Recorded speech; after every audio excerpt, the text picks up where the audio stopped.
Hello guys, Shalolo. This is for Sagittarius. Sagittarius, welcome dito sa aking channel, Kapalaran 888. Welcome guys.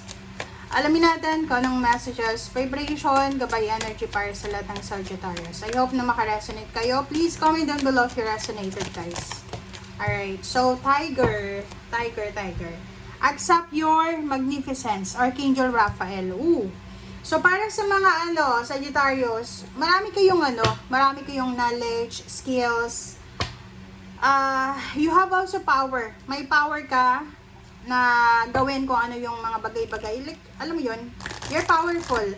May kakayahan ka na ma-resolve yung mga issues mo. May kakayahan ka na makahanap ng trabaho ng mabilisang, 'di ba? Parang basta ganun. So, alam mo na kung anong meron ka, Sagittarius. Okay?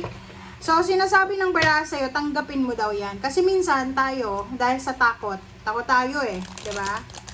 Kahit matalino tayo, kahit magaling tayo, parang tinatanggap lang natin na hanggang dito lang tayo. Okay? Parang ganun. May mga iba sa inyo dyan, Sagittarius, na isinilang na mahirap, hindi nakapag-aral ng kolehiyo.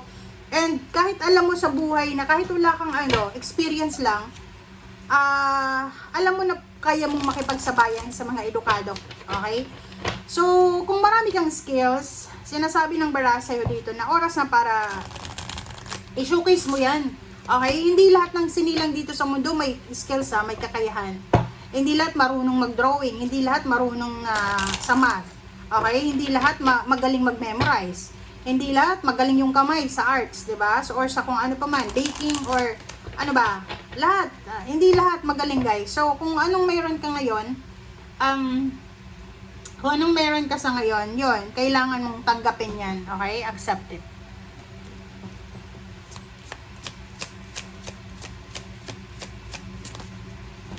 Okay, so you have Bridget and Adriana. So, yun. So, sinasabi dito ni Adriana, I'm leading you toward the answer to your prayers. Wow.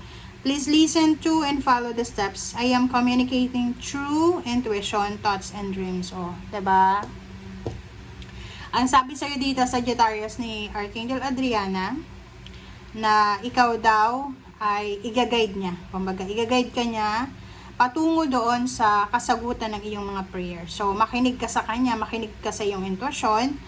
And, may mga synchronicities, messages, symbols, signs ka na makakita sa pamamagitan ng iyong intuition, sa isip mo, and sa panaginip mo. So, bantayan mo siya.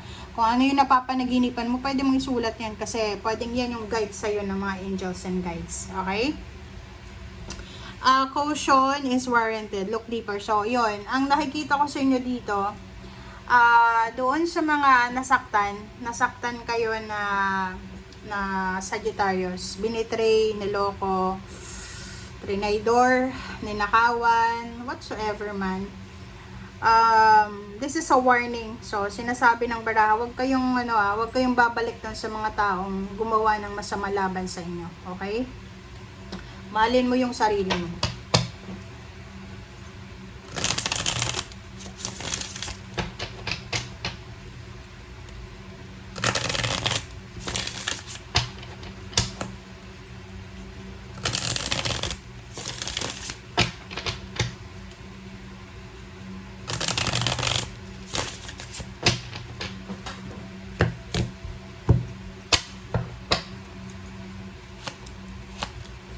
Okay, so 7 of Cups and 3 of Pentacles. 7 of Cups and 3 of Pentacles. So this is about the choices and options.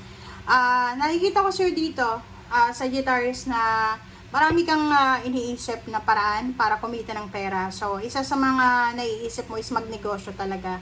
So nakikita ko sa'yo dito, yun, marami ka naman knowledge and wisdom. Pero, kung sa ngayon, may trabaho ka pa, and may mga plano ka sa buhay, make sure na yun muna i-prioritize mo. Okay? Pero sinasabi ng barahan na yung negosyo, depende sa skills kung anong negosyo yung bubuksan mo. Swerte ka, kasi magaling ka, yun yung sinasabi. Okay, so sabi ng bara sa'yo dito, isang exciting na pagsisimula ang posibleng mangyayari sa'yo na pwedeng magdala sa'yo ng financial windfall, freedom, victory. So, yun, pwedeng kung magbubukas ka ng negosyo, magte-trend siya. So, pwedeng, ayan yung magiging rason para yumaman ka. Or pwedeng mag-a-apply ka sa isang trabaho na mataas yung posisyon mo, or mataas yung sweldo, or nasa ibang bansa ka, pupunta ka na ibang bansa, or kung ano pa man tong mga new beginnings na gagawin mo, sinasabi na siguradong sigurado na magtatagumpay ka dyan financially.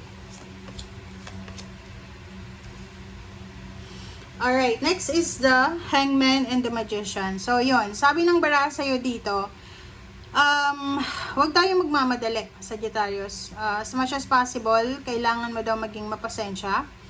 Huwag kang magmamadali, huwag mong mamagicin ang lahat, huwag kang maniniwala sa magic. Okay? Kasi ang magic, guys, nag-work lang yan kung sasabayan natin. Paniniwala yung magic na yan eh. Naniniwala tayo na there's a magic. Pero kung nakatunganga ka lang dyan, wala kang ginagawa, walang magic na mangyayari. Okay? Like sa loto, di ba? Kung gusto mong manalo sa loto, tumaya ka. Hindi ka man nanalo na hindi ka naman tumataya. Parang gano'n.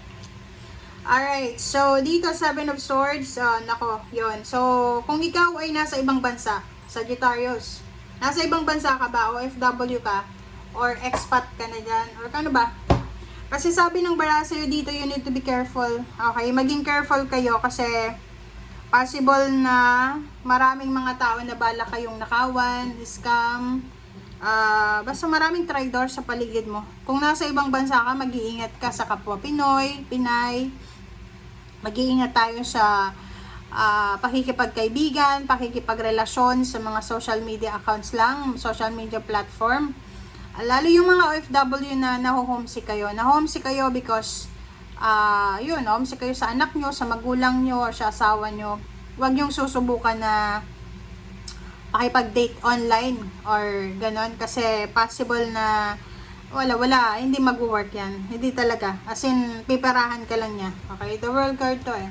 Mauubos lang yung savings mo or yung ibang OFW pumunta ng ibang bansa para itaguyod yung mga anak, tsaka pamilya, magulang. Tapos pagdating ng ibang bansa, nagkaroon ng boyfriend, girlfriend, and then yun na yung purpose nila.